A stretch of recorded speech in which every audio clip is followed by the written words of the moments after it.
Paul, thanks for talking to us this morning. How has this week been, given the result against Rotherham and leading up to Crewe? Tough. I think it comes more on the back of the Sunderland result and Oxford result.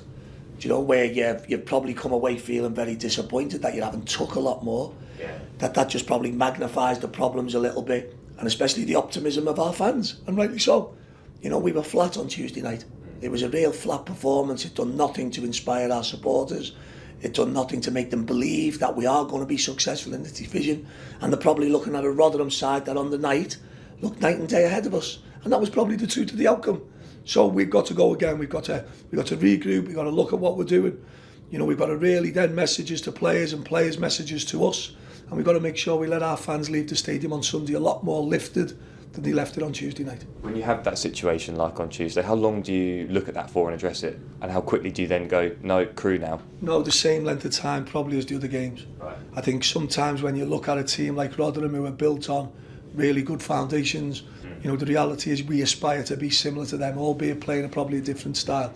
So for us, we know the work's ahead of us. We know how hard it is. You don't just become a successful club overnight. You don't just become a winning club, a winning culture overnight. It becomes ingrained in habits and culture and stuff like that. So for us, it's just more hard work. For myself, it's more watching games, watching our team, and then today, tomorrow, training well on what we weren't good at Tuesday night to be better this Sunday. That's the thing, Sunday is an opportunity, and an opportunity to give them that lift. The supporters are supporters, and Ipswich fans this year were 19 games in.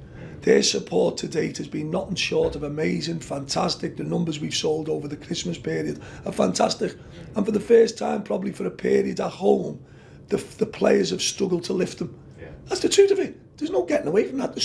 Players struggle to lift the staff, the owners, Mark, myself. But it's hard work. You've got to keep going. You've got to believe in what you're doing. And when disappointment comes, you've got to manage it and do something about it. And that's something that we're working on with the players at the minute. Sunday's game, Paul. What do Crewe? What challenges do they possess? Crewe are a really solid, good football club. Always punch above the weight for what they have and what they do. Unfortunately for Dave, his staff, it's always selling you better players, which can always be tough for any coach or manager. And probably having a tougher time this season than probably Dave's had. But they've got great consistency about the messages to the players, the work ethic, the desire, and they cause no different than Wimbledon Tuesday night, you know, 3-2. There's no games in this division where you just turn up and win. Every team carries a threat. Crewe are very, very well coached. They've got great habits within the club, and they've got a great club culture. Unfortunately for them, they are having a difficult year, but I'm sure Dave will sort that out. Yeah, you mentioned that, but a wounded animal is a dangerous one, isn't it? Again, for every manager, you know, for Dave's getting, I wouldn't call Dave experienced. He might go mad at me for calling him an experienced man, you know? But I think he is a little bit more experienced than probably when he first took over. Yeah. And he knows what calibre a player does and budgets, etc. in the league. And unfortunately for Crewe, sometimes the budgets do play a part in what you recruit and what you bring in. And that's something that Crewe aren't as lucky as the likes of us to have. So you've got to respect that in all divisions.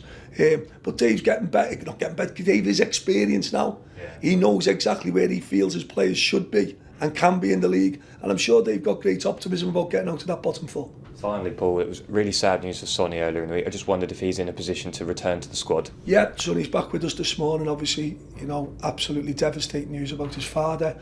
You know, all our sympathy and thoughts were with Sonny and are with Sonny all week. And we look at Sonny this morning in training and again tomorrow, and then look towards Sunday's game from there.